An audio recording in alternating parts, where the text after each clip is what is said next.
Good evening and welcome to the second hour of our Michael Jackson anniversary special. We're going to get personal now and begin with three people whose connection to Michael Jackson was hands-on for over 25 years. Only they saw him as he really was in life and in death, without the glamour, without the makeup. Tonight, Cynthia McFadden has their inside stories. These are the people who prepared Michael Jackson during and after life. It was the most private of times for the most public of people. Michael Jackson's family and closest friends had come together at Forest Lawn Cemetery to bid him a final farewell. To prepare Jackson, his family had turned to the three people who'd been dressing him and making him up for more than a quarter century: Dennis Tompkins, Michael Bush, and Karen Faye. Karen, the family called you and asked you to make Michael Jackson up. Yeah. Nobody else could have. How did you do it? It was an honor to do it. It was an honor to do it. I knew how I wanted you loved.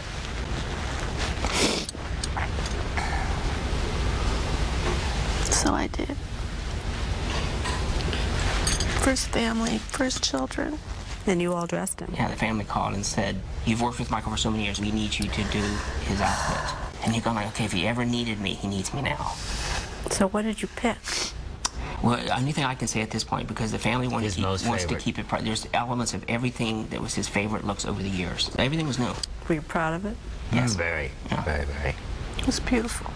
There had to have been a glove. No. He didn't want that. Well, see, Michael, the glove was Billie Jean. That represented that song. That wasn't... Not himself. That's not Michael Jackson. That's the song. That's my performance. That's Billie Jean. You want to put on the jacket?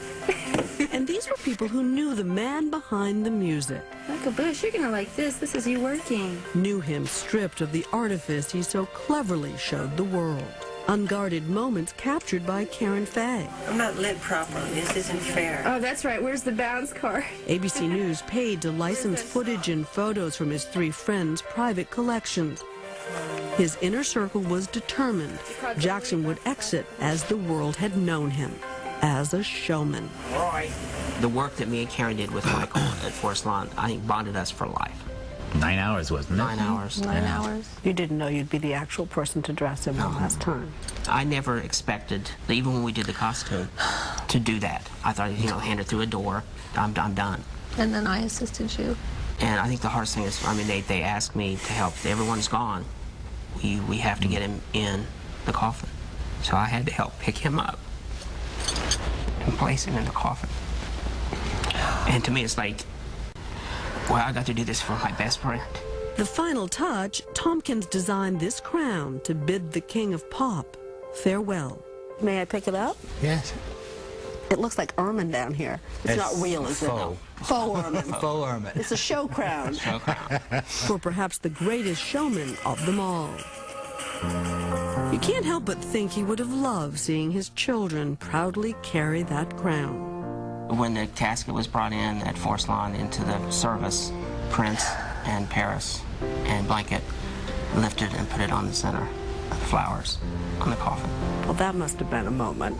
Definitely. Yeah. This is the first time Tompkins, Faye, and Bush have talked about their employer and friend. So, Karen, tell me about the first time you met him. I met him in the summer of 1982. It's just a little bit softer. She'd been called in to do his hair and makeup for the cover of Thriller, which would become the biggest-selling album of all time. And he'd brought along a surprise, a baby tiger. I was more fascinated with that tiger than I was with him. So I think he really enjoyed that my attention wasn't totally focused on him. In fact, a little-known fact, you flashed him that first day. Oh, okay. I undid the top of my jeans and I just flashed him the top, because I happened to have worn some tiger underwear that day. And he went, ah! And he was just so embarrassed by that. And I quickly buttoned it up, but I think that's why he called me back the next job. You think? I think so. He liked people who had a sense of humor. Yes, absolutely. He also liked people who had a sense of style. For more than 2 decades, the majority of Jackson's most memorable outfits came out of the workshop run by Dennis Tompkins. If you had to sum up his style, What was it? Liberace has gone to war.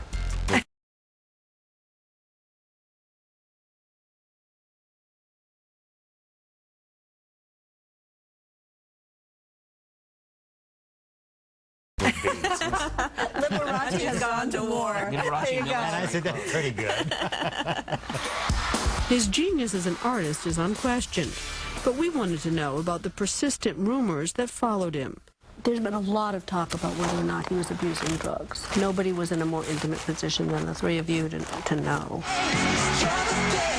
Kind of popular wisdom was that after the Pepsi commercial, where his hair caught on fire, and he had to take painkillers at that That's point. not true. That's not true. That's not true because that's not where it initially started. Faye insists Jackson's use of prescription drugs began in 1993, 9 years after the Pepsi commercial. Just before we went on tour for Dangerous, he had an operation in order to help the scarring. But he didn't have enough time to heal. We were getting on a plane and going right to Bangkok. So in order to keep going, he started using some painkillers because it was very painful when the nerve endings are severed. Do you know what he was taking? Oh, no. No, I don't. It wasn't out in the open. It wasn't. No. But it was while they were in Bangkok, Jackson's world exploded. Police sources say the charges involve a 13-year-old boy. Amidst reports that California authorities were investigating him for sexually abusing a 13-year-old boy. So now we're talking physical pain, and now we're talking emotional pain. The day that came out, he was stepping on stage in front of like 80,000 people. Jackson went through with the performance, but the price was high. It was devastating because he had to go out every day in front of a world and the media who was telling everybody that he was a pedophile. But he still went out and had to face everybody. Aided, Faye says, by painkillers. It gave him some sort of ability to get through it. But even then, Jackson couldn't sleep, say Bush and Faye. And the combined toll of the allegations and touring was showing, at least backstage. You have to understand his adrenaline was so intense. Sometimes it would take him 2 days. 2 days to go to sleep. For his adrenaline just to come down from one show.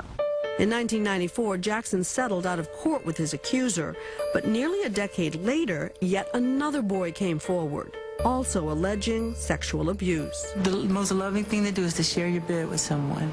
That remark from a British documentary was so incendiary, it fueled Jackson's prosecution. You say the word bed, a lot of people think sexual, and that was the farthest thing from Michael's mind. I mean, we would go do an award show, you come back, everyone jumped on bed with 15 people on a bed watching the show or cartoons or whatever movie he had to show. You never saw, you never heard anything in the course of a 25-year relationship that made you think that Michael Jackson was a pedophile? No. Nothing. No. Nothing. I absolutely feel I would have seen something over the years, but not a thing. Not guilty. A dramatic victory for Michael Jackson. And after a 3.5-month trial, Jackson was acquitted, though the taint of the accusation continued to linger. Tonight, for the first time, his friends reveal how devastating the trial was for him. They were there at Neverland every morning getting him ready. Faye says the routine was always the same, beginning at 3 a.m. Before I washed his hair, we actually knelt down on the ground. And he put his arms around me, and I put my arms around him, and he would put his head right here and weep. And we would pray for God to help us and for people to know the truth. And then we'd get up and wipe our tears, and I would wash his hair. Do you think he thought he was going to be convicted, Karen? He didn't know. I mean, it was so vicious. I had to walk the red carpet into that courtroom every day in front of all the cameras. And every day for that long walk, he had a new outfit, designed by his old pals, delivered every morning at 6 a.m., a boost for his morale. And after you got him dressed, it's like, we love you. No, I love you more. When we come back, new, intimate details from his final weeks from those who were at his side. Did you think that he was vulnerable enough that he might die? Yes. Yes. Yes.